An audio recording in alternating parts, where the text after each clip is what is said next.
Debbie? Present. Kelly? Present. David? Here. Mark? Here. Lisa? Here. And Andy, the chair is here. The chair recognizes the quorum. We do not have Medina at this point in time. And no news whether she will or will not be attending. Okay, can we please rise for the Pledge of Allegiance? I pledge allegiance to the flag of the United States of America and to the republic for which it stands, one nation, under God, indivisible, with liberty and justice for all. Thank you. And now can we please recite the mission statement of MCBDD?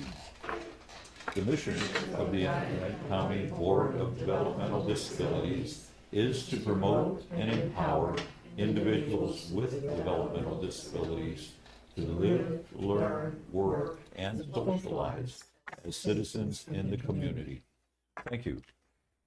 The agenda had been sent out before our meeting. Are there any comments, corrections regarding the agenda? If not, do I have a motion to approve? Motion to approve. Debbie, and a second? Second. Kelly, okay. All in favor, say aye. Aye. Opposed, same sign. So moved. Okay, the purpose of the meeting this evening is for a board training on the Open Meetings Act. And with us is Mike Lyons, the Assistant Prosecuting Attorney of Medina County. Mike, if you'd like to take it, and please introduce yourself. Okay. Mike Lyons. I'm head of the Civil Division at the Prosecutor's Office. There are, let's see, 1, 2, 3, 4, 5, 6 lawyers, and other than me in the Civil Division. And I first started to work at the Prosecutor's Office in 1980. 88 or 9, and there were 1.5 of us at that time.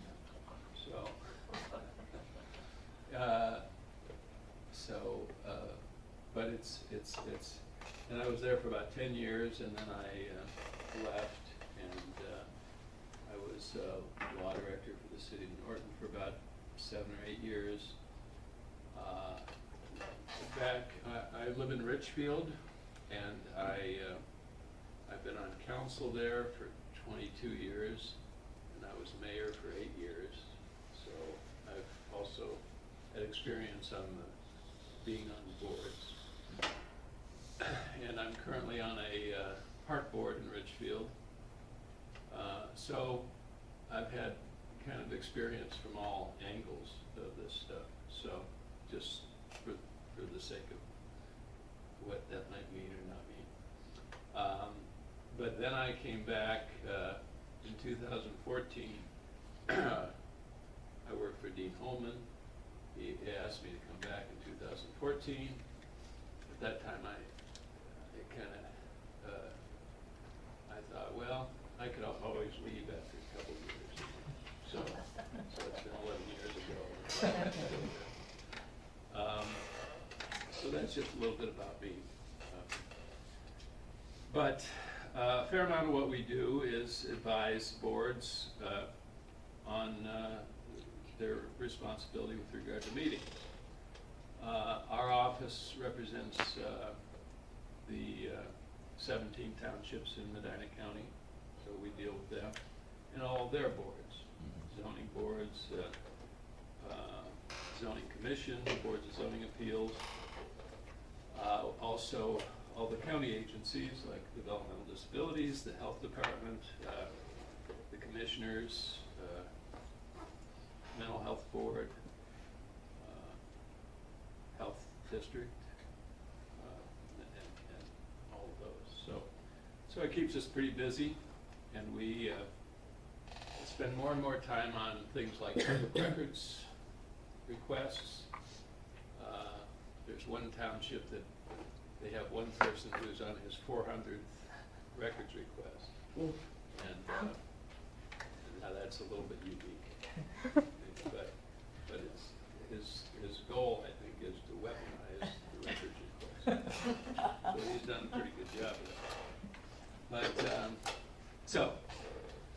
And all that's related to the sunshine laws.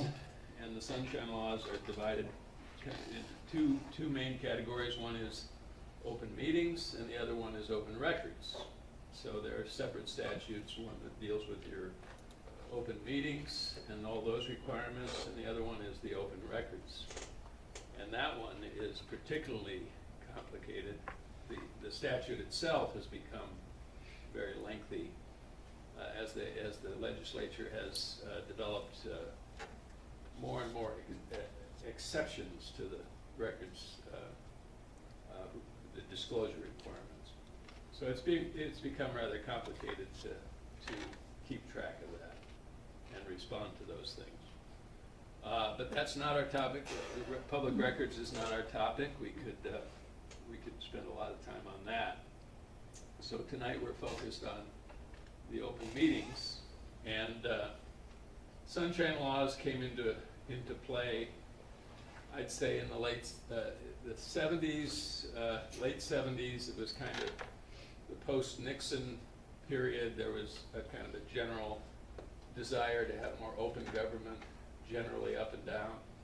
But prior to that period, there wasn't the same kind of requirement of open meetings, and the boards just kind of operated, you know, as they chose. They had to have meetings to take action, but there weren't the sunshine laws before that period. So let's kind of, this will be a very basic kind of review of the open meetings law, definition of what is a meeting, when, what is covered by what is required to be done in a meeting, and what can be done outside of a meeting, what has to be done in a meeting, and then the openness requirement of meetings. So it'll be fairly basic, but I think it's helpful to have that discussion. So if during this, you know, kind of very straightforward presentation, if you have any questions or comments, just feel free to throw it in, because I think that's helpful, right? Okay, so I think it's good to begin with the idea, what's the goal or the purpose of the Open Meetings Act? And of course, it's to encourage openness and transparency to the public, right? It's so that's the principle, is to make the actions of the board, of the governing board, which is what you are, transparent, and so that the citizens can see how decisions are made and how you're operating as a governing body. So that's the purpose of it, openness and transparency.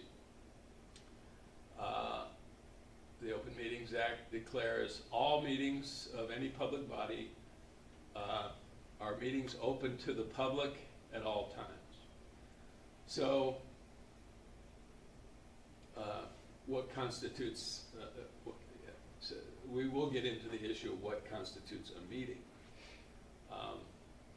But whenever there's a meeting, it has to be open to the public at all times. The entire meeting has to be open to the public. Now there are exceptions for executive session, but that's the exception. That's not the rule. Okay.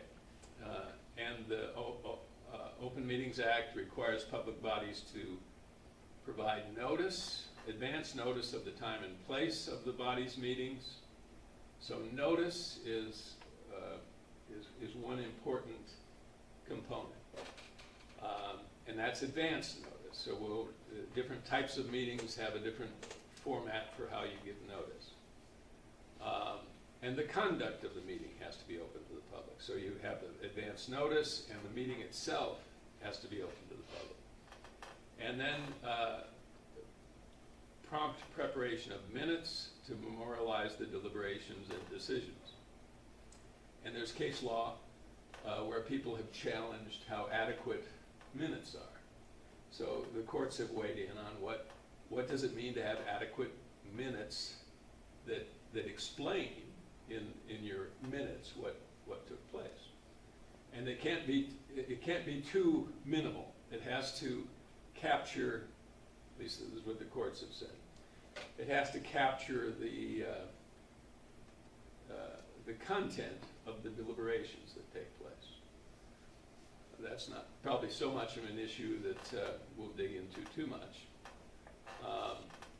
And those minutes have to be maintained for public inspection. Okay, so from advance notice of the meeting to before the meeting to memorializing it in minutes after the meeting, that kind of are the boundaries around the meetings. Okay, so this is probably one of the more important definitions. A meeting of a public body is any prearranged discussion of public business of the public body by a majority of its members. So yeah, think about that a little bit. So this idea of prearranged always gets my attention. Is it, if you now trustees, boards of trustees, there are only 3 of them. So a majority is 2 of them. So raise the question, if they run into each other and start talking about public business, you could say, well, that's not a prearranged meeting. But they probably have to be careful that they don't always happen to be at that same place at the same time. But we've always, I think they have to be particularly careful because 2 of them constitutes a majority. So they have to avoid really talking about public business amongst themselves outside of the regularly scheduled meeting. So prearranged, if you run into, if all of you happen to be in an event and you're all there together, happen to be, and have some discussion, that's probably not a violation of the open meetings law. It kind of depends on what you do with that. And you probably have to be careful not to take advantage of such a happenstance to try to make, to do some deliberation. And that's in line with the spirit of the law. But it does say any prearranged discussion of the public business of the public body by a majority of its members. Now, that also means if there are only 2 of you and you wanted to talk about something related to the board, would that be, and you decide to meet at a restaurant, would that be a violation of public open meetings law? I don't think it would, because it's not a majority of the members. Now, however, there is case law that talks about what they call one form of conducting a meeting that doesn't involve all of you being in the same place, is kind of they call it a round robin, or one talks to another and they accumulate a kind of, they achieve a deliberation not through all being in the same place, but you don't have to be in the same place to have a kind of prearranged discussion. And the courts have found that to be the case. So they don't look at this in a highly technical way to say, well, it wasn't prearranged. They look at the intent and whether you've achieved a deliberation without having to get together or technically having a prearranged gathering. So the gathering, and you notice it says prearranged discussion. It doesn't say prearranged gathering. So it's the discussion that the court will look at. Is it a prearranged discussion? Of course, we know that you can have a gathering without being physically present. But you can also have a gathering without talking simultaneously either, if that's the. And several years ago, I better stick with my outline here. So prearranged discussion. We also use the word deliberations for that, right? a discussion is deliberation, right? If you're discussing an issue before the board, that is deliberation. Really, there's no distinction between the idea of discussing public business or the business of the board and deliberating. So the use of those two terms is not, does not make a distinction. Public business, matters relating to the duties, functions, and jurisdiction of a public body. Kind of speaks for itself. Yes. Deliberation and discussion. Discussion can be about anything the board does. It doesn't, wouldn't deliberation mean you're trying to get a consensus or something a little more, just rather than talk in general, you're working towards an end point. Isn't that a deliberation? With some expectation that you're gonna, after you deliberate, you're gonna have some sort of an answer.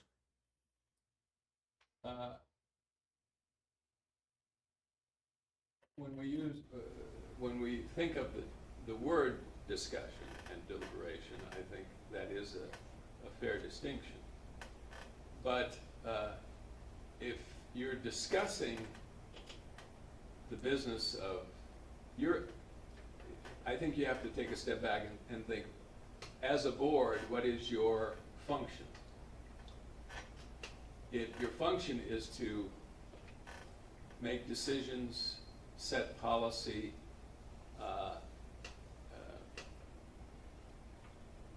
consider issues related to the business of this entity over which you have a governing authority.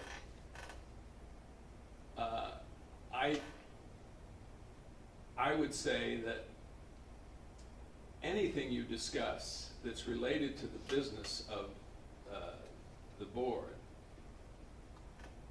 leads to some decision making.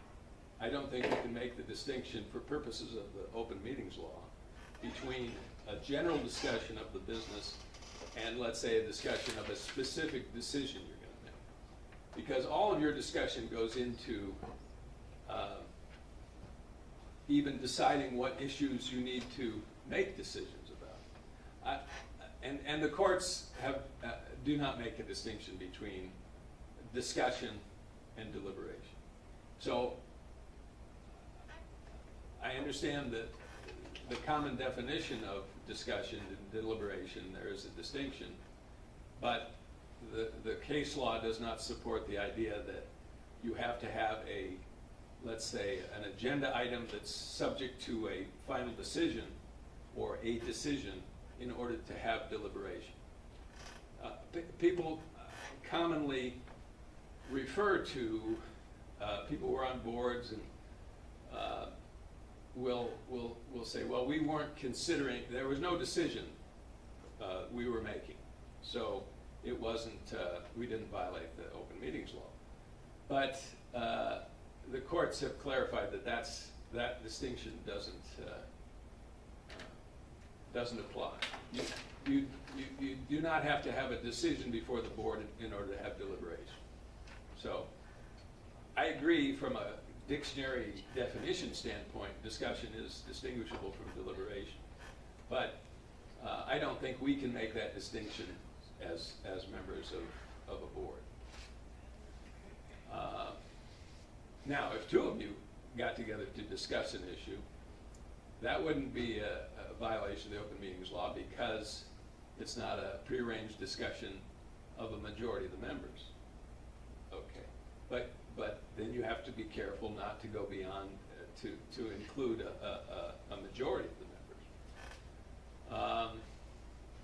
Okay, and I think this is a very important point about the prearranged discussion and deliberation distinction. And I think it's important for everybody to kind of acknowledge and get into your head that any discussion is going to be subject to the open meetings law.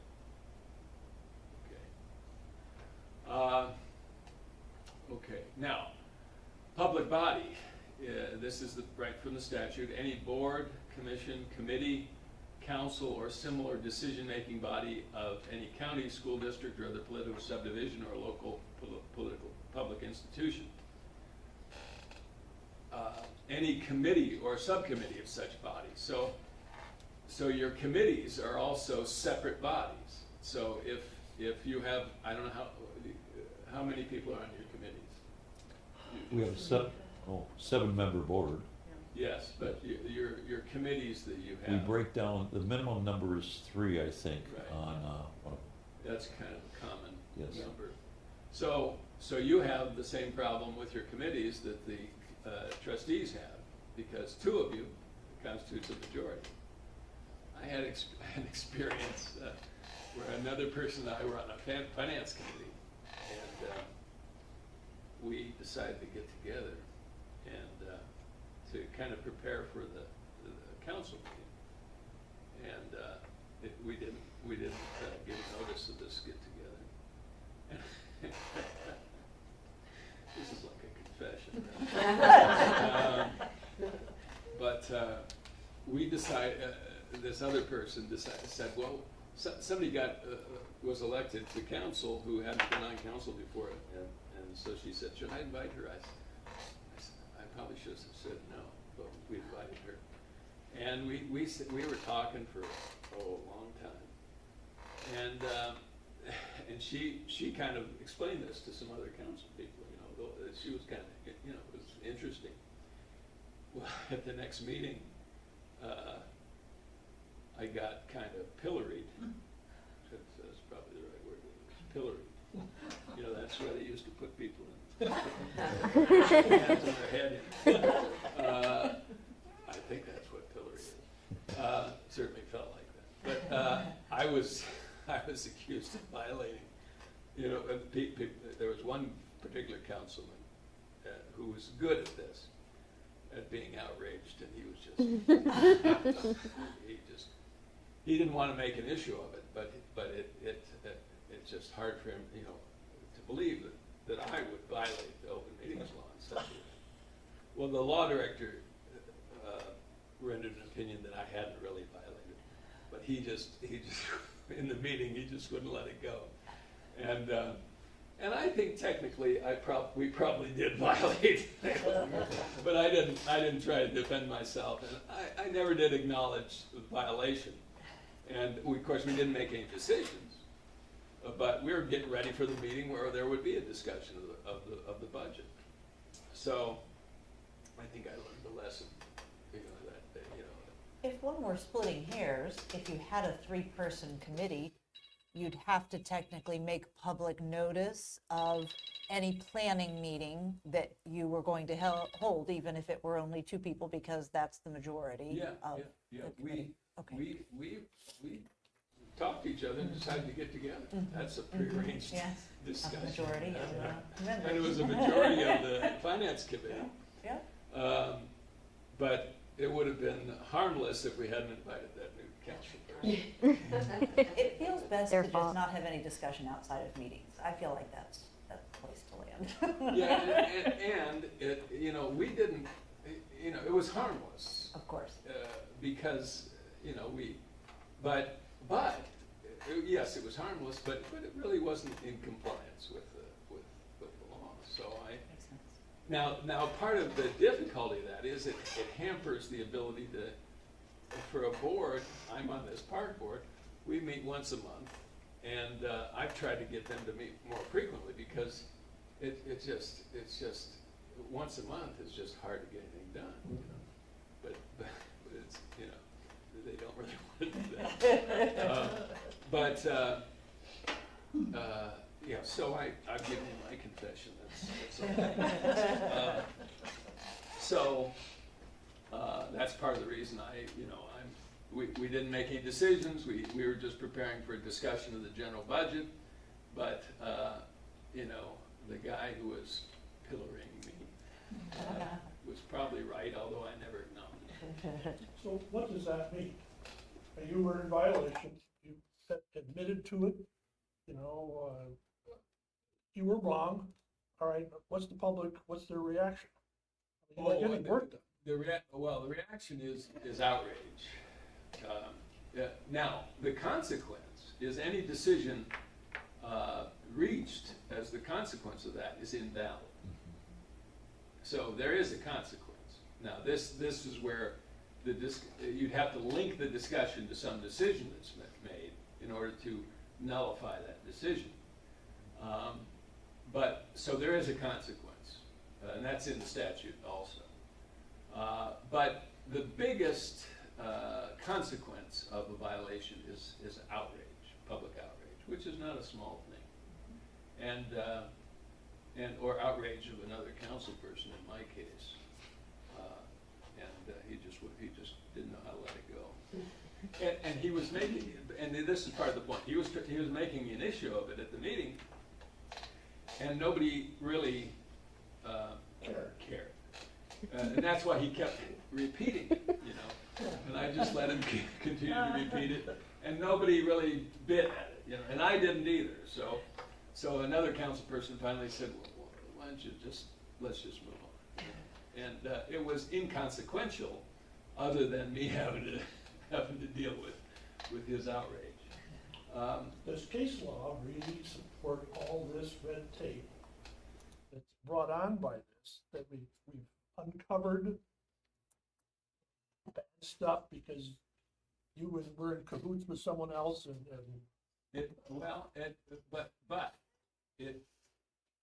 I think that's then, I think for those of us who have to navigate this, we realize how, like I was saying about the dartboard, it really hampers our ability to, you know, and then we've got people coming to the meetings saying, you know, you're so bureaucratic, you can't get anything done. And I said, well, you're right, and we only meet once a month, and we can't talk about this in between very much. You know, there's no way for us to, and these guys don't want to have more meetings, so we're kind of stuck. And then if we do anything, this same group, if we ever have a meeting without notice, they're just outraged. You know, they're outraged at our bureaucracy and our inability to get things done, and they're outraged if we violate the open meetings. You know, if we try to do something, you know, we announce a meeting, maybe it was not 24 hours before, they say, well, you can't have a meeting. And so they're weaponizing the open meetings law, which I don't think you suffer that. You know, you don't have people who are coming the same way that we do in our meetings. Okay, well, let's see, that's part of the value of me having all these bad experiences. Well, we'd like to avoid them, so. Yes, that's the purpose of sharing it with you, so you don't have to deal with. But I mean, historically here, there have been some times where there's been conflict among the board members about what constitutes a violation of the open meetings law. We've had that before, and we've had people comment. yeah, you have. Happy. Yeah. So people are unhappy about a particular thing, and then they're looking for a way to express their outrage. So this gives a handy tool. It's like the guy who's made the 400 requests, open meetings requests. Well, before that, he had been employed by that township and responded to public records requests. So he knows how to gum up the works. And so he really weaponized that, you know. But there's nothing in the law that prohibits him from making those requests. So that's another example of that. All right. Yeah. Is there a standard for how prearranged, like 24-hour notice or? Okay, that's what you got in the notes. Let's Yeah. keep moving here. I better keep moving. Okay, majority, of course, is more than 50%, right? That's a standard thing. All right, so the types of meetings. There are regular meetings, special meetings, and emergency meetings. Now, emergency meeting is really just a subset of a special meeting. But, okay, regular meetings are your regular monthly meetings at pre-scheduled intervals, same time every month, right? And the notice of that is done. you usually set those regular meetings, say, at the beginning of the year. So regular meetings are posted on your website, and notice is given generally at the beginning of the year. And the regularity of that is considered adequate public notice. Now, interestingly, the method of providing notice of meetings is there's a minimum prescription in the statute, but the statute actually directs each public body to adopt its own rules as to how it will provide public notice of its meetings. So I assume that the board has adopted its own rules as to how it will give notice. And the concept of that is that the local body will have a better sense of how to give public notice to its community rather than the state dictating. So that, a number of townships have never adopted such a, there are still a few that haven't done that. So technically, they probably are in violation of the open meetings law. But they do give, the statute does require special meetings, require a 24-hour notice. The method of the notice, the board can determine. And we consult your rules regarding how you do that.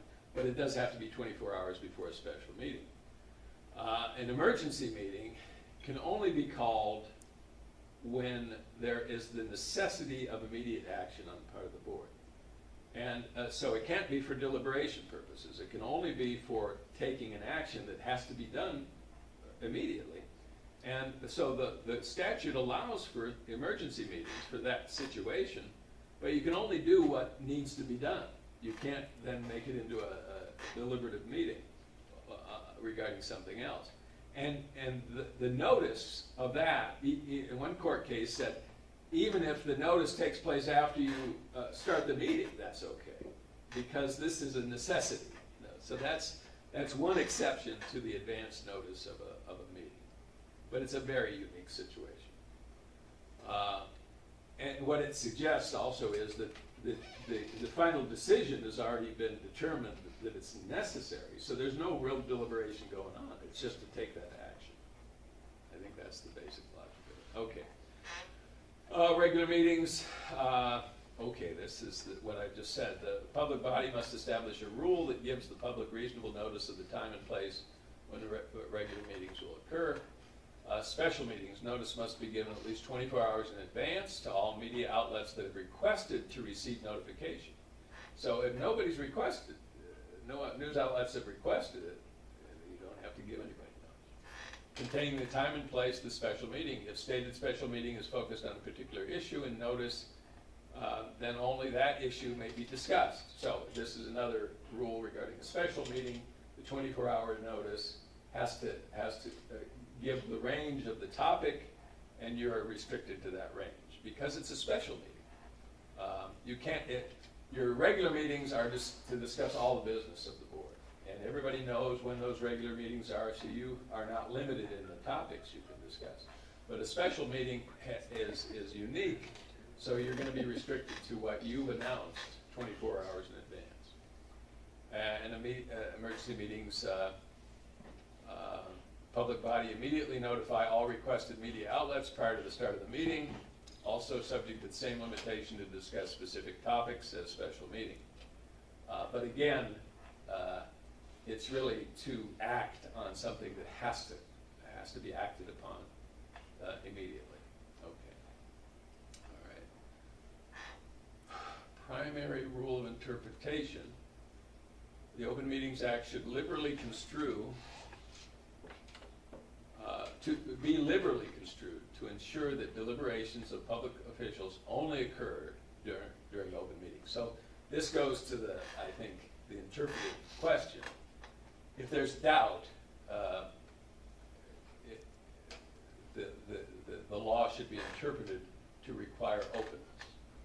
So, and deliberations, more than just fact-finding, deliberations are the act of weighing information and and examining logic for or against a decision.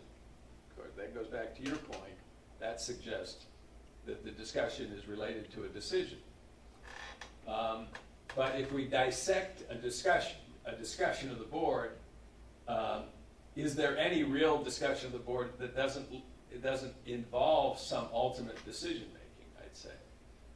So to link the idea of deliberation to a specific decision that's on the agenda, I think is not going back to look at the nature of all your discussions, which lead to decisions regarding your organization. Notice this section does not say that the act should be interpreted to ensure that decisions be made in open meetings. It's the deliberations. Okay. And there's some case law that talks about even work sessions or retreats are meetings that have to be open to the public. So the notion of a retreat is just to have a kind of general, discussion of the organization and maybe the general mission. There's no specific decisions, but the courts have held even something like a retreat is a meeting. So,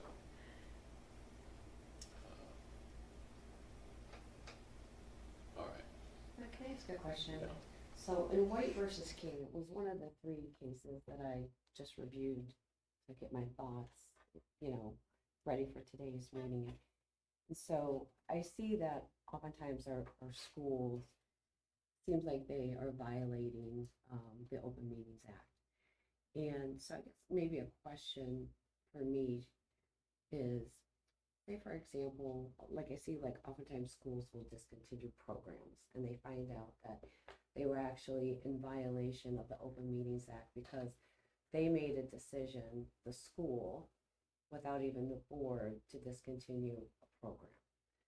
So help me maybe, let me think through that one. And the only thing I can maybe even try and compare that to for us would be, we had to decouple some things that were, required of us. But let's say, for example, we discontinued a preschool offering at the board. Would that be something that had to be discussed in an open meeting? I think that goes to the distinction between the administrative part of the operation and the board part of the operation. And that would probably require some analysis of what the defined authority is of the administrative part of the operation versus the board part. Right. And it could be, like in the case of a school system, the superintendent has administrative authority. The school principals probably have a certain level of administrative authority. Even like hiring and firing, I'm not as familiar with a school district's delegated authority to, let's say, hire and fire.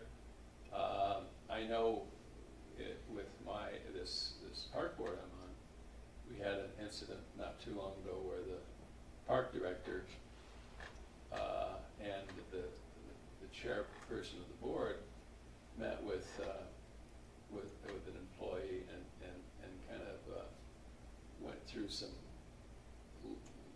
less than ideal performance and gave them a choice of either being let go or resigning.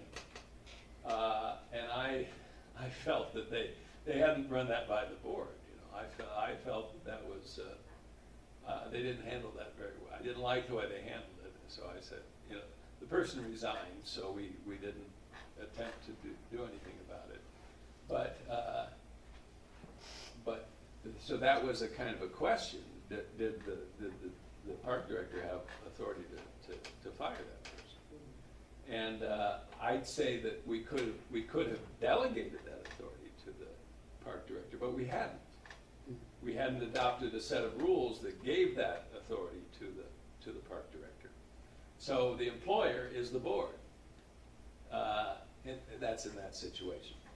But again, in consultation with our legal counsel, he kind of supported my interpretation that, but that we could delegate that, but we hadn't. So, so we needed to be aware of that, and the board needed to be involved in that. Did history show that you hired all the other ones individually? We don't have a lot of employees, but it's a little less. Yeah.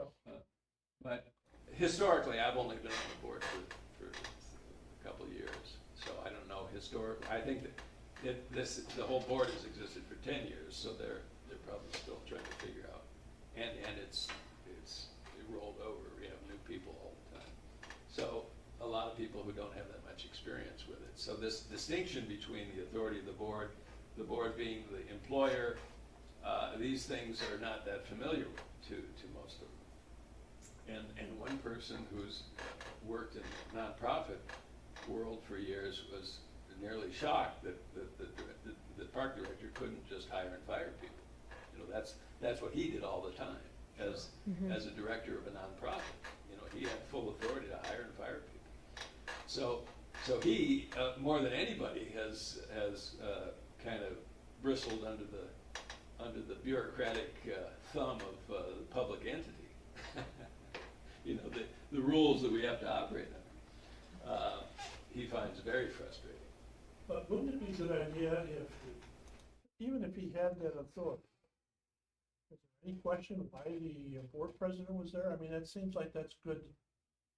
So the board president knows offhand what's being done. So when there's blowback, if there's blowback, not that he was part of the decision, but he was there to have one-on-one knowledge. It wasn't a meeting, it wasn't, Well, it majority of wasn't, the it board. wasn't in any way a violation of the open meetings Okay, law. okay. But your question was related to decisions It was made, you know, does this have to go back to the board for a decision? So that led us to this whole discussion of the distinction between administrative authority and board authority, and that, answering that question is gonna be contextual. There's no way for me to answer that without seeing their own rules, what authority they delegated regarding programs. And in your organization, I wouldn't be able to answer that with regard, let's say, a preschool program, without looking at, you know, how much authority does your director, what, are you a superintendent? She's our superintendent.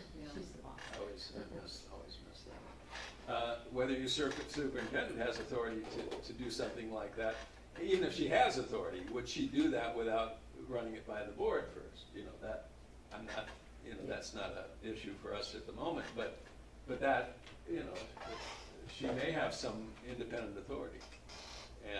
And I don't know how you operate in terms of hiring and firing, whether the board has to authorize that or not. In the revised code, it's the board, I am the board's only employee. And Gotcha. when they hire me, that is part of my responsibility. Yeah, so part of this is statutory. Right. And part of it might be board policy, established in a rule policy manual. So we have to kind of, in this case, it may be purely statutory, and you may not even have authority to change that. So with regard to the schools, we'd have to get into the whole issue. Yeah, it was more, I was just looking at some of the oopses that the schools did Yeah. and tried to come up with an example for us. Like we Right. had a preschool, we have a school. I mean, it's very few programs that we actually, you know, Right. run because everything has been decoupled. So those were the only two examples that I could kind of draw a comparison to. And unfortunately, the law is just a bunch of words, really. Right. Subject to And- interpretation. And words are not that precise. Right. That's the one thing I've concluded after 40 years of trying to, interpret, is I'm just struck by how pedestrian, in a sense, we think of the law as having clarity to it, but it is it's just a bunch of guys down in Columbus coming up with some language and scratching their head, how do we address that, you know? And we don't wanna be too specific, because then it binds people too much, and we don't wanna be too ambiguous, but we wanna give some people some flexibility. So they end up with compromises that you can't figure out what they intended, you know? So, so you have to be a little bit, you know, kind of, not be wound too tight in order to survive this kind of work. Okay. Free-range gathering, okay. Uh-oh, we're running out of time. Courts found discussion among board members, okay. Here, yeah, courts have found that discussions among board members constituted a meeting in a number of situations. So back-to-back meetings, where you schedule a meeting between the two of you, and then the two of you go meet with a couple of others, you know, and that sort of thing. And your goal is to get some sort of consensus. And they can cumulatively constitute a meeting. So that's one example. A calling tree, also referred to as a round robin. It's the same thing, just using a telephone, right? And then the email exchange between the majority of the board members to prepare a response to an editorial constituted this discussion of public business. And that was just responding to an editorial. It wasn't even a decision of a board. So the court found that to be a violation of the open meetings law. They didn't even make a decision. All they were doing is responding to an editorial. Okay, so the point. Mike, That's can we helpful come- context. Yeah, so can we come back to that, because there's two other rulings out there regarding email, and I think that that's one of the questions we had, that we were kind of just wanted to make sure that we were doing everything correctly. There's, and they're not necessarily, one is, let me just pull it up. It's, New York Citizens for a Transparent Government versus the Village of Pinehurst. That was in New York in 2021, and that was involving emails. And the ruling was in favor that there was no prearranged meeting because nothing was acted upon. It was just trying to move business forward. And then the other one, which was new case law, was regarding a homeowners association in California. And again, it came up where somebody was trying to actually have it open. It was LSNU #1 versus a coastal collection community. It was an HOA, where a lawsuit was brought against the HOA, alleging that emails violated the Open Meeting Act. And I think that's what kind of brought us to today. We're just trying to make sure that if there are email discussions, what can the email discussions be if the purpose is to move standard business forward but not make decisions in preparation to take that information into a meeting? So like in this case, the court found that email exchanges between board members are not gatherings of a board and don't constitute a board meeting. And then it went on to say, and I know it's all going to be, every single one is different. Like in one case, it was the emails were not simultaneous and they all occurred, you know, over a week, and people were in different locations. And it was clear it was not supposed to be a board meeting. It was just about boards moving the business forward. So I'm just trying to get my head around that, because we have been trying to move some things forward, but are mindful that we only meet once a month. And so we have tried to do some things in email, knowing that there would be a special meeting around it. So I'm just interested in your perspective, because it's all subject to interpretation. Well, I would say, Ohio law, the Ohio Supreme Court is what we have to I saw that one as comply well. with. So I think the Ohio statute may be different from New York's, and also the open meetings law that might apply to homeowners associations in California may be a different standard too. But I think based on Ohio's interpretation, it's pretty clear that an email exchange is going to be, it's going to be a meeting. Now, if you, the one you're talking about, let's say, you know, a draft of a policy or something like that is sent out for people to take a look at.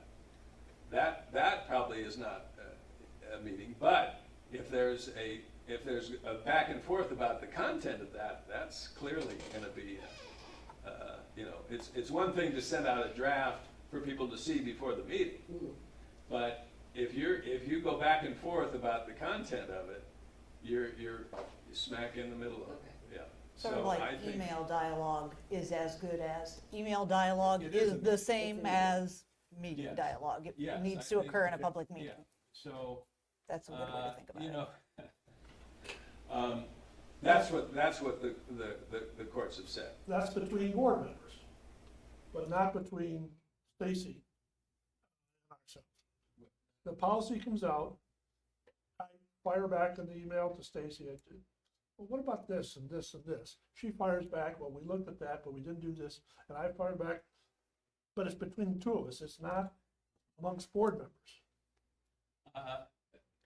Yes, but you could cleverly arrange for the Oh. superintendent to conduct that series of discussions to give feedback, you know, well, so-and-so said this, so you're developing a consensus. I think that would be, if it was clearly shown that that was what took place, I think a court would find that to be a violation of the open meetings law too. Now, like I said, if we hadn't invited that new council person, nobody would have known we had that meeting. Stir in the By saying that, I'm not encouraging any kind of, you know, anything. But can I just ask for my clarification? So if a board member asks me like, well, for clarification, or why I made that decision, I can respond in email. That's. Just like, you know, this Yeah. is why we did it, this is Right. what this means. Oh, yeah, so that- that's not. Even if they okay. talk, two board members talk to each Yeah. other, that's not a Okay. violation. So, that kind of inquiry to the administration by any board member is not a problem. Okay. But if it begins, you've got a policy that is gonna come before the board for discussion, deliberation, Right. and then you wanna speed up that decision-making process, so you all kind of collaborate to give your feedback to you, and by the time you get to the board meeting, all you do is vote on the policy, because everybody's already thrown in on it. So somebody who's at that meeting can say, well, how'd you make that decision? Well, we just all intuitively knew this. And that has happened, you know, I've been at meetings where, you know, an issue was so obvious that we didn't have any discussion. And I will also say, in my experience, the process of discussing your thoughts, one's own thoughts on a policy or decision in an open meeting, it's not easy to do. You know, I think we all are naturally reluctant to expose our ideas to public scrutiny, because partly, speaking for myself, I have such self-doubt about, you know, what I'm thinking, you know, that to express it and make a fool of myself, you know, why, you know, a wise person doesn't speak that much, at least they create the impression that they're wise because they don't speak that much. But as soon as we open our mouths, then people know how, you know, how dumb we are. But, so I think there's a natural defense mechanism that prevents us from having deliberation in a meeting open to the public. It takes some time to get acquainted with that and become comfortable with it. So that's been my own experience and my observation of other people. And there are many times in a public setting like that where, and you're in a group decision-making context, and it's just difficult to get even the discussion going at times, you know, because everybody's on a different page. You are not, you know, you're not, the environment isn't so good for deliberation. So I appreciate, you know, I fully appreciate the difficulty that boards are put in by having to comply with all these rules. But that's the nature of it. All right, so. Thank you. Oh, here we go, communication with members of the administration. We're ahead of the game.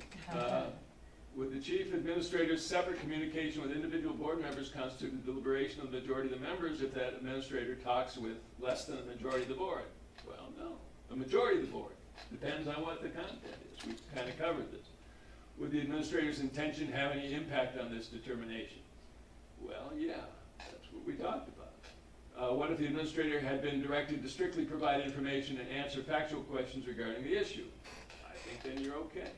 What if the administrator would have been directed by the president of the board to collect opinions of all the board members? I think you're skating on thin ice. So yeah, it depends, you know. And you have to make, as a board and the superintendent, you make the decision, you know, and then you navigate this. And sometimes you're closer to the edge and sometimes you're not. So this is what the law says, and you operate, you know, again, whether you get caught or not. but I don't, you know, you want to stretch it as far as really is reasonable. You don't want to break it. You can stretch things, but don't break it. Okay. Individual discussions, communication with non-board members. What's this one? Individual discussions between every board member individually and the executive director of a land conservancy regarding a proposed conservation easement did not constitute a meeting because that would require discussion about among board members, and because the executive director was only providing information, not engaging in a weighing of information or examining logic for or against a decision. Well, that's a mouthful. That's a long sentence. That's a long version of your question, Steve. But that contains everything we were talking about. It's not, but that's because it wasn't intended to gather, do what we were talking about. Discussion between 30 parties and each board member individually would not constitute a meeting, provided board members did not discuss the public issue with each other in a way that would be considered a deliberation. School board took a bus to conduct fact-finding trip. So that fact-finding trip was fine, but if it turned into a meeting, you probably have a problem. I've done that with boards, where I've been on a board where we did a fact-finding bus tour that took 6 hours, and we just had to socialize. We didn't, we're careful not to do anything substantive. As a township trustee, that hit hard on a board of zoning appeals where all the appeals board ended up on a site discussing the issue. Right. At that time, we had Bill Thorne, who really came down hard on them. Yes. I've experienced that,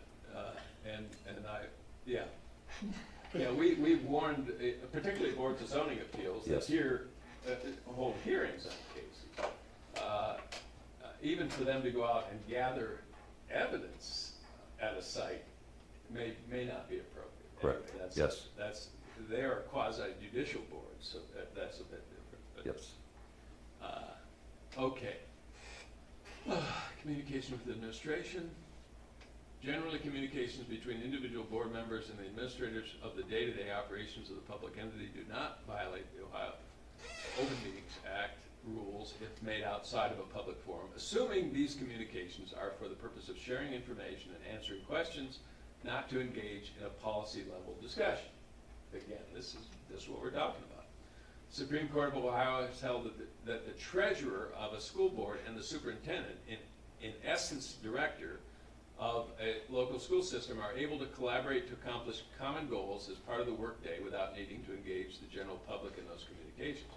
Well, those are administrators, they're not board members, so this is a different category. Okay, Ohio courts have also found committees of public boards are to be considered public bodies under the statute. So I think you covered that. Those you have to think of in the same way. Individual committee members are able to meet and discuss issues with third parties in order to conduct their own fact-finding. Okay, that's nothing special there. Subsection RC, okay. 121.22G, this is the executive session portion of the law. Ohio courts have also held that when a public body conducts a hearing or other quasi-judicial proceeding, such a proceeding will not be considered a public meeting. So boards of zoning appeals that have hearings, those are really not considered meetings. So they can go into deliberation, they're like a court. Correct. You can go into deliberations without having to make a motion to go into executive session. So, and some people, even attorneys, are not familiar with that, so, Mike, can I ask you a question? yes.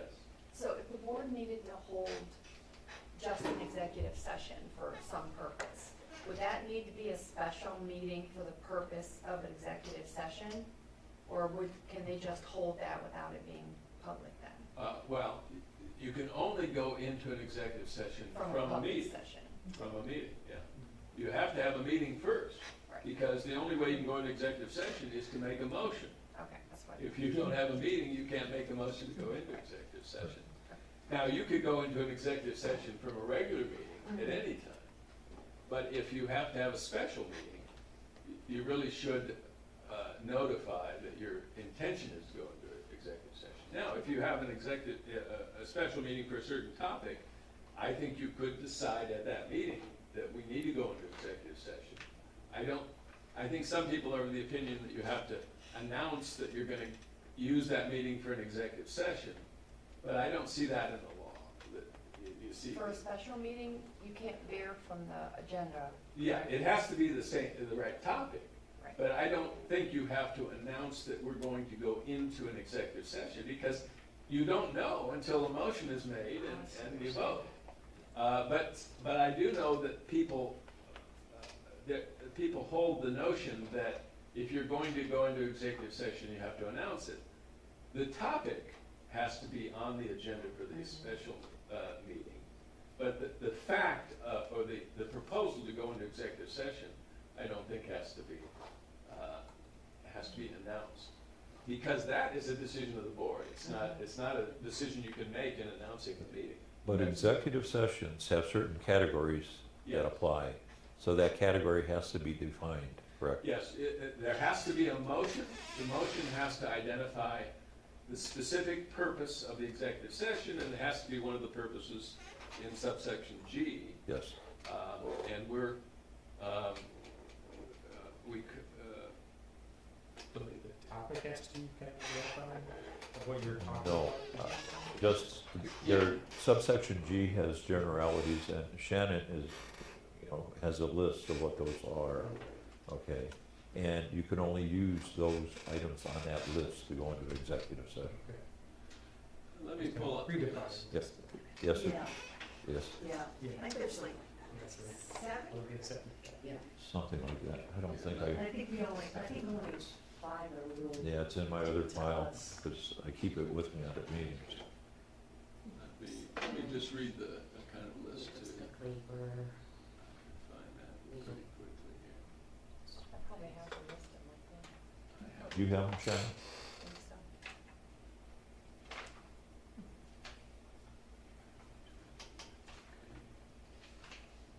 Here we go. Following reasons, certain personnel matters, and this has to do with the hiring, firing, discipline of a public employee or official. The purchase or sale of property, pending or imminent court action. Now, that requires that you go into executive session to consult with a legal counsel regarding pending or imminent litigation. So if legal counsel isn't there, you can't do it. Collective bargaining matters, which is similar to personnel matters. Matters required to be kept confidential. What does that mean? That means another statute might require that it be confidential. Let's say some of your clients, or that you're talking about something that the law requires to be confidential, that might be a justification for an executive session. Security matters, this is like like building security or some event security, the courts have held that if you simply have a layout of a building, like the architectural drawings of a building, that it does not constitute security information. But if you have the specific kind of maybe wiring of security devices or something like that, so the courts have made that distinction. The courts have found that at a jail, the Attorney General had issued an opinion that the security cameras in state prisons, state jails,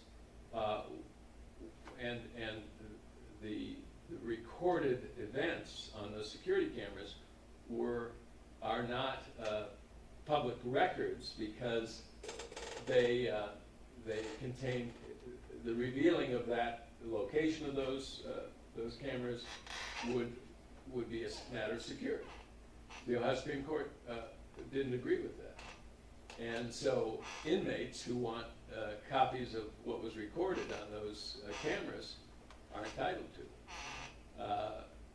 We had to, so at the county jail, inmates have started to make those requests, and they have to provide them.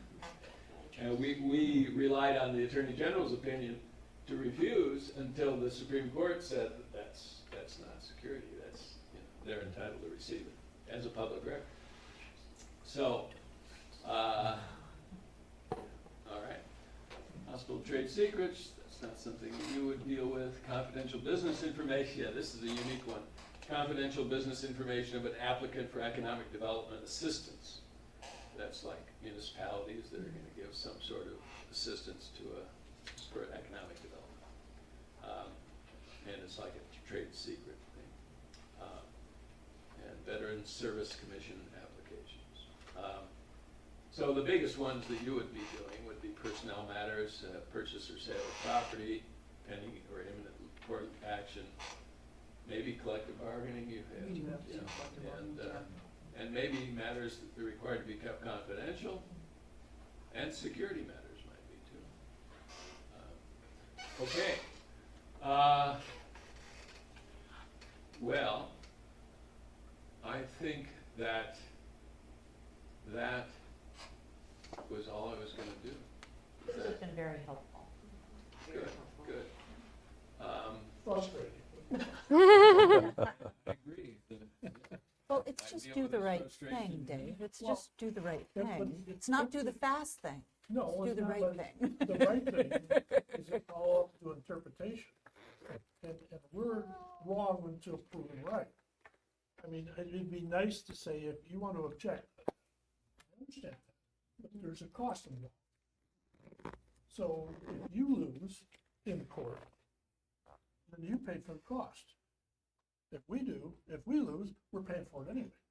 I guess I think of it as just erring on, maybe it's an optimistic interpretation, but I mean, I think the intent is to represent the public and ensure that our work is done before the public. Therefore, when we conduct business of the board, it should have the opportunity to be in front of the public, period. I wouldn't disagree with that at all. You probably And know we're more fortunate, history than I. think we're open enough where we don't have people to come. I think they trust us. I think, of course, people don't usually participate unless they have a particular issue. Yeah. That's my experience. Unless somebody's affected by some decision, generally people ignore what's going on. And so people, when they come, they're loaded. And then they tend to use these laws as weapons for their particular purpose, unfortunately. That's just the nature of it. So the less ammunition we give them to make an issue, the better off we're going to be. I think that's probably a good way to think about these things. Because that's where you're going to run into trouble when somebody is disagreeing with a decision you make, and they want to gum it up, you know. And if you give them the tools to do that, then doesn't help your purpose ultimately. So I think that's something to keep in mind as a governing principle. So, and I, you know, like on this park board, this group, you know, and they've got members who just get very nasty, you know, and unjustifiably so. But and then some people on the board, they get all bent out of shape over it, and you know, you gotta kind of they say that, but they're just getting it out of their system, and so you gotta decide what, you know, how am I going to react to this, and there's a lot to navigate in that sense. You don't have so much of that problem, although you do from time to time have disgruntled people who just fundamentally, you know, they feel like they've been wronged by the board, some decision or the administration, and they want to get rid of the superintendent because of some decision the superintendent made. You know, we've got that with our park director. I won't get into that whole story. But they would just assume we fired the park director, but that's because they didn't like the way the park director was restricting their activities in the park. It's a great opportunity for any other questions, by all means. Let's take advantage of Mike while we have him captured here, so to speak. Yeah, so, I mean, your questions are not quite open meetings questions.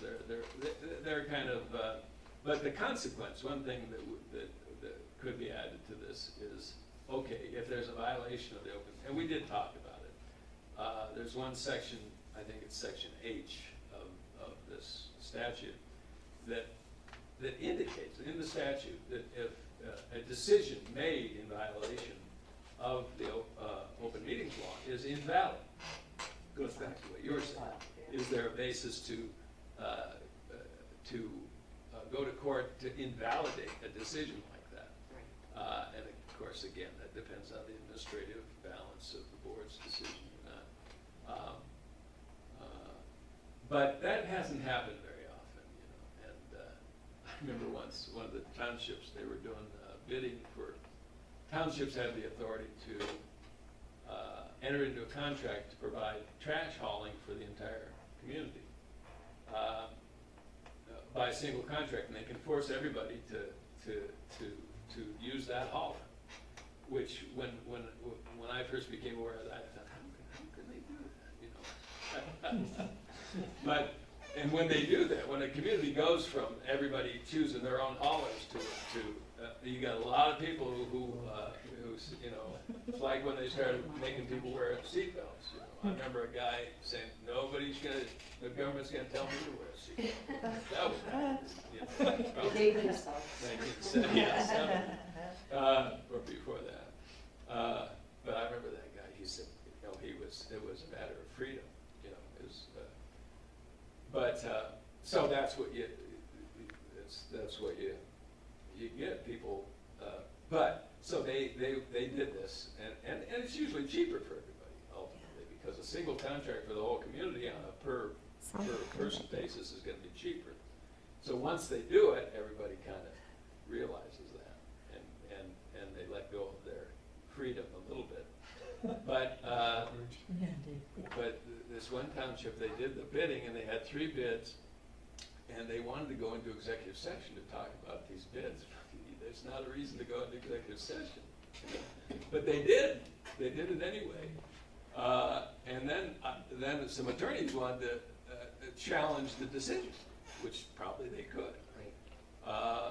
So, well, what do you do about something? You've already gone through the bidding process. You have 3 bids. You're ready to award the bid, but they went into executive session. So the decision under the law, any decision they make would be invalid, theoretically. Anyway, I had them, the attorney calls me, he's outraged by it. So I had them go back and conduct another meeting, and do all their discussion in open session, and then make the decision again. Oh, that was very frustrating to that attorney. He said, you can't do that. I said, but we did. And he, you know, he didn't want to challenge it. We kind of corrected it, and I was doubtful about whether it would restore the decision, and I'm not, to this day, I'm not sure that. But we tried to remedy it, and then they didn't challenge it. So technically, there may have been a violation, but we were able to go forward. And they did not consider it to be worth litigation to try to unwind that decision, because it may not, their purpose, they were representing one of the bidders who didn't get the award. So challenging it would not guarantee that they would get the contract. So it becomes a practical decision. Is it, maybe you could challenge it, but is it really worth doing it? And that, not very often that happens, you know.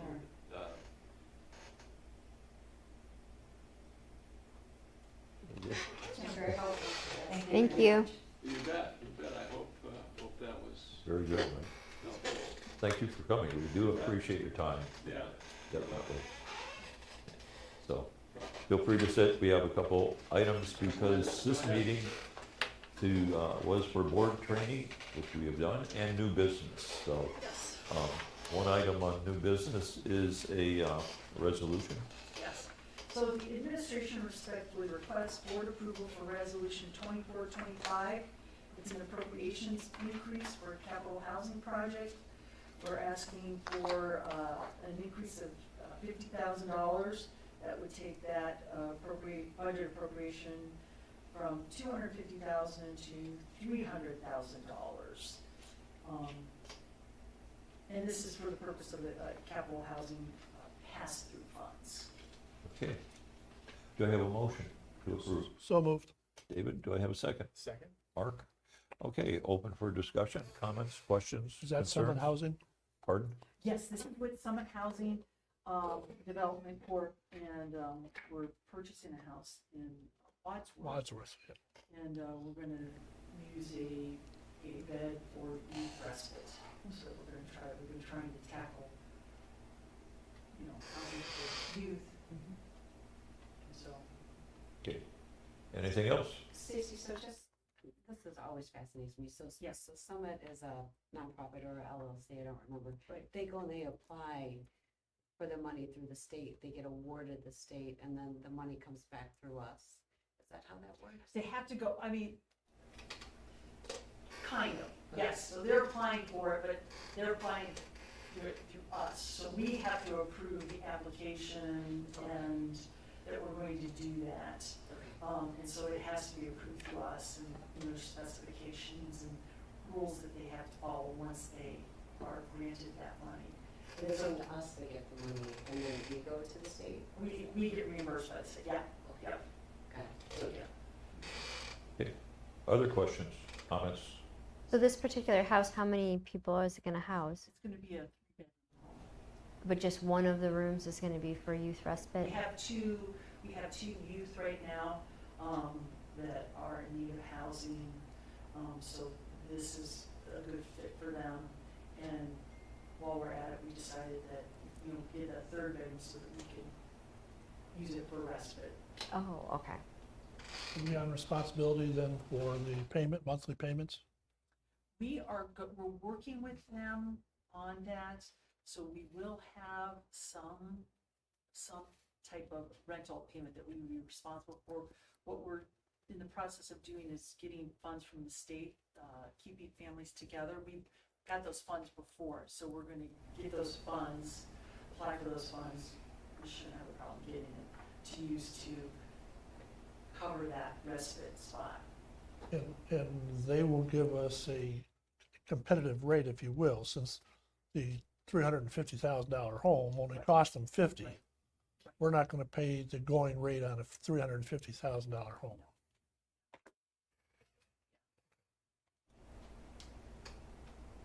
Anything else? Hearing none, we'll call the question. Okay, we'll do a roll call. Lisa? Yes. Mark? Yes. David? Yes, Kelly? Yes. Debbie? Yes. And Adina? Yes. Okay, and the chair votes yes, so moved. Okay, One other item of business came up this morning is when shall we meet? Because where we're heading is Debbie, you had some good questions, comments on modification. And I'd like you to facilitate that based on the background information you developed. And we're trying to get our schedules together. And there was some concern this morning, Kelly, you are asking that maybe we schedule a meeting after our regular September meeting? That was a suggestion that I had, yes. Okay, and Debbie, you said either or, and rather than go into an email deliberation. It ended badly last time. I mean, okay, so so that was the exact, conversation that we had via email. Do you find anything wrong with that conversation via email? It's just about having a date, picking a date for the next meeting. Picking a date for a meeting, I don't think that violates. And usually how we do it is we have Shannon send out a survey monkey type of affair to That's pick our dates. arranging a time to discuss. I mean, a meeting is a prearranged gathering. Well, you can't prearrange it if you don't, Prearrange it. So there are, that is not a. And I didn't do it for that reason. Being overly concerned, that's not a substantive discussion of the business. That's just deciding when you're gonna discuss the business. So, Okay. Yeah. Well, since you're here though, can I ask another question, real quick? So Andy, will the meeting be about just finalizing the superintendent goals? Is that what we're thinking for the special meeting? Or do we also want to include just that discussion on the strategic plan? Is it both or just the one? I don't recall. Well, the superintendent goals were what we initiated. Okay. And what was the second one? I think you asked me for some, in an email, I gave him some examples of SWOTs that are done by other The SWOT counties. analysis Yeah. for, We're just- well, okay, my interpretation was does SWOT analysis tie into superintendent goals? No. They don't. I would keep them distinct then, okay? Yeah. Because with the SWOT, not familiar with our board members, I think a preface by you regarding SWOT, and you did some good background work regarding that, would be beneficial. But let's just keep it specific, Get this one done. okay? Because I'd like a robust discussion from everybody involved. That's why I like to have everybody attend that special meeting, so. So then my question for you, Mike, would be, are we still rolling? So my question would be, we did exchange some emails on regular business, which would be superintendent goals. We're required to do that on a yearly basis. Do we have the ability, there's been no consensus, we're taking that into a meeting to discuss. Do we have the ability to share our thoughts with Stacy before that meeting for her to review, or do we have to wait? I think that, I guess I need to understand maybe the context a little bit more, but this is a kind of evaluation tool for the superintendent? Is that what it is? Yeah, so under the Ohio Revised Code, one of the things we're responsible for yearly is setting superintendent performance goals. And then also meeting with her at the end of the year to discuss yada yada. So this year we decided with new board members to take a fresh look at them, but we would very much like to share them with her so we can have a discussion about it instead of having her see thoughts where no consensus has been, formed at this point. Yeah, I think this goes, It's separate of this, that, yeah. these separate communications with the superintendent regarding your thoughts, individual thoughts on what you think some of the evaluation goals or, for her, feedback from her, I think, I don't think that would violate the open meetings law. Because that's not she's not using that to kind of develop a consensus among the board members. That she would have to take it another step to reach that. And if two of you talk to each other about your ideas, that wouldn't be, but you have to be careful you're not doing that with the intention of getting a board consensus or majority consensus. But Debbie could provide it to Stacy as a pre-read ahead of the meeting. Yeah. Yes. I don't see, each board member individually could do that. Right, makes sense. As a way of kind of beginning to develop your own thoughts for the discussion you're gonna have. Yeah, so I just, I think there are ways that you can throw around some ideas, but you have to be careful that it's not, kind of a majority of the board that is achieving a kind of discussion. Interesting that we have to restrain ourselves from substance in order to. It is a little crazy. Mike, for clarification though, as far as the board discussing my goals and my performance, that is an executive session. That is not a. You're talking about an instrument. Well, the tool. A tool. A tool is public To- discussion, but Yeah. applying it to me is Yeah, executive that, session. and it's the choice, the board, that is clearly a topic that Yeah. qualifies for executive. So then it has to be after a public meeting, isn't that what we just talked Not about? after. Versus a It's special part of the meeting. public. Oh, it's part of the The public. executive session, you have to make a motion, and just for clarity, when you make a motion to go in executive session, it has to be voted by roll call. It can't be just all in favor. It has to be a roll call. And then you have to come out of executive session to end the meeting. So it's within the meeting, it's not after the meeting. And just to clarify, that's specifically the performance evaluation, not the discussion of the performance criteria. Yeah. The executive Oh. session is only required when discussing a personnel issue. That's the reason for going into executive session is for personnel Oh, discussion. not to establish the, Precisely. oh, gotcha, We gotcha, can okay. talk in a public forum about what the criteria tools is will that look, yeah. the board will Right. use to evaluate the superintendent's performance on an annual basis. But in terms would of be the discussion special of meeting, Stacy's right. actual Yeah. performance, Okay. that would require. Mr. Chairman, just tell me, are we meeting after the board meeting on the 22nd? I don't know, because I kicked it into this meeting this morning, because otherwise we'd still be discussing it tomorrow morning.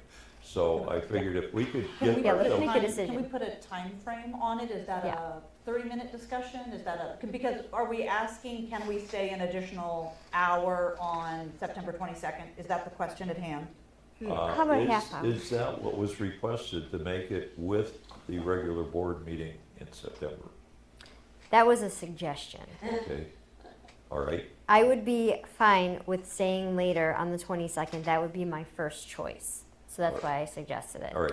think But it's- All right, Good idea. comments from, I have all right, childcare coverage, I was able to look into that. so. comments from other board members, please. I think it's a good idea. We're here. Okay, As long as I can arrange childcare, I think that's a great idea. all right, very good, all right. Quick Additional question. 1 hour, it helps me a great deal if we can confirm timing. Is 1 hour reasonable for that conversation? Debbie, you're the one facilitating. Yeah, I think so, because we now have a green light where Stacy can actually review it ahead of time, look at it, digest it, and come back with questions. It's very fluid, it was just throw it against the wall and see what you think. It doesn't look too different than what you're currently already doing. It just articulates it a little bit better. Okay, Yeah, I don't think it Are we should. good? I don't think it should take more than an hour, Yeah. that's for No, I sure. wouldn't think so. I wouldn't think so. Let's shoot for Thank you, that's 40 helpful. minutes. okay, so that's it. We don't have to vote on. Negotiate. So, Okay. Question for Mike. If a decision is made in an executive session, when you come out of executive session, Well, this is an interesting point. There is I think, a fundamental notion that you cannot make a decision in executive session. And now, that doesn't mean you can't kind of, the purpose of an executive session is to talk through an issue, right? Right. To deliberate outside the view of the public. and let's say it's a personnel issue and it's a question of whether you're gonna fire somebody. The decision to fire has to be by motion. So you may be right on the edge of a decision, but you cannot make that decision in executive session. Now, if the superintendent has authority to fire somebody and she's just running it by the board so they're not surprised by it, you don't even have, that's the superintendent's decision. You're just demonstrating your lack of opposition to it in the executive session, perhaps. But if it's a decision the board has to make, whatever the topic might be, then you cannot effectuate a decision in executive session.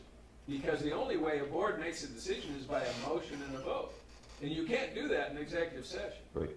So, there is a, you will find people who say, well, the rule is you can't make a decision in executive session. So the idea of people saying, okay, what's everybody think? And you kind of go around and everybody says what they think. That is not a decision. And I've seen it where people say what they think that they're going to do about something. When they come out here, they're not bound by what they said in there. Right. When they vote, they might not vote the same way they said they were going to vote in there, because they're not bound by it.